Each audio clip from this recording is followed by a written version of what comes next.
Hello guys and welcome to a new movie review on this channel. So what movie are we going to review today? Well, before I tell you that, actually I have some questions for you. First one, have you ever seen a movie with jump scares?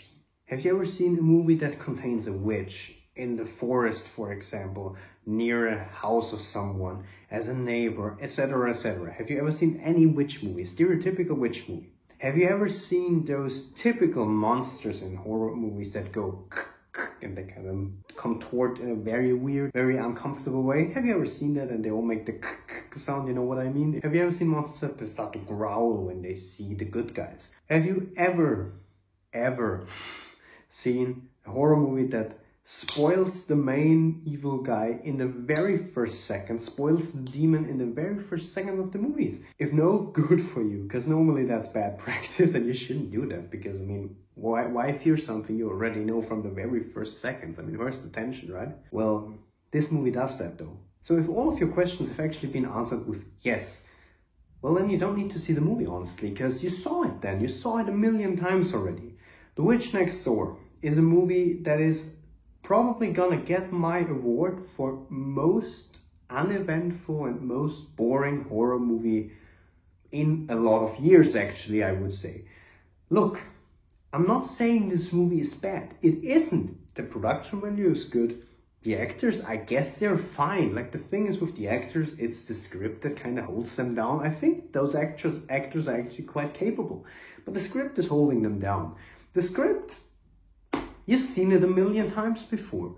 The villain, you've seen it a million times before. This witch, demon, monster, something then contorts in these and the monster growls, which I don't know why they did that, because that's kind of over the top and I had actually to laugh at it a bit, so that's surely not what they were aiming for. And the word boring is the movie. That's essentially the movie, all you're gonna get.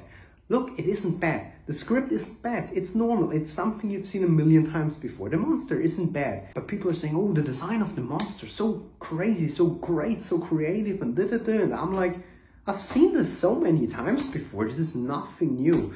I've seen the story a million times before. It's nothing new. You know, I can predict this movie. Again, was one of the movies I could literally predict. I was sitting there with Manfred, and I was able to just say, and now this will happen, and now this. And I could predict all of that.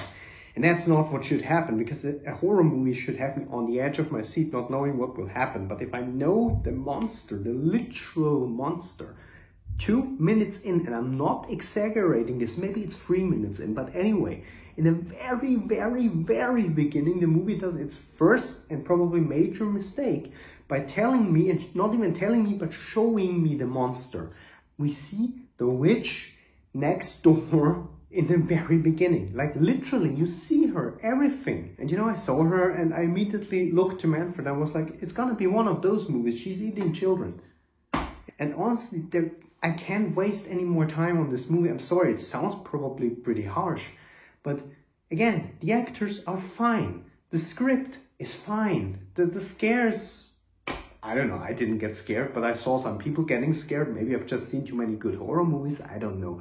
I didn't get scared at all. The script, fine. Again, the monster design, fine. Like, this movie essentially is fine. It isn't bad. It didn't annoy me, nothing like that, and it didn't make me laugh at anything aside from her growling. That was a bit too over the top in my opinion.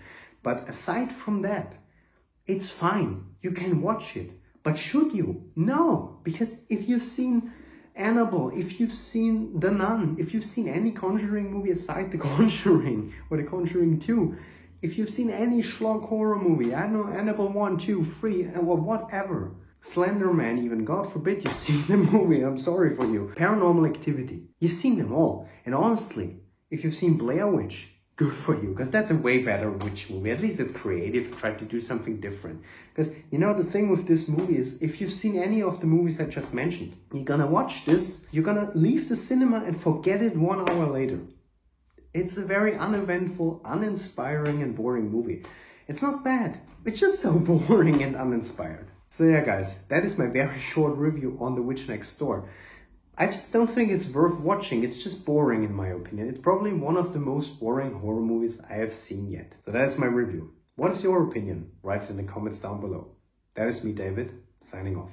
Have a good one.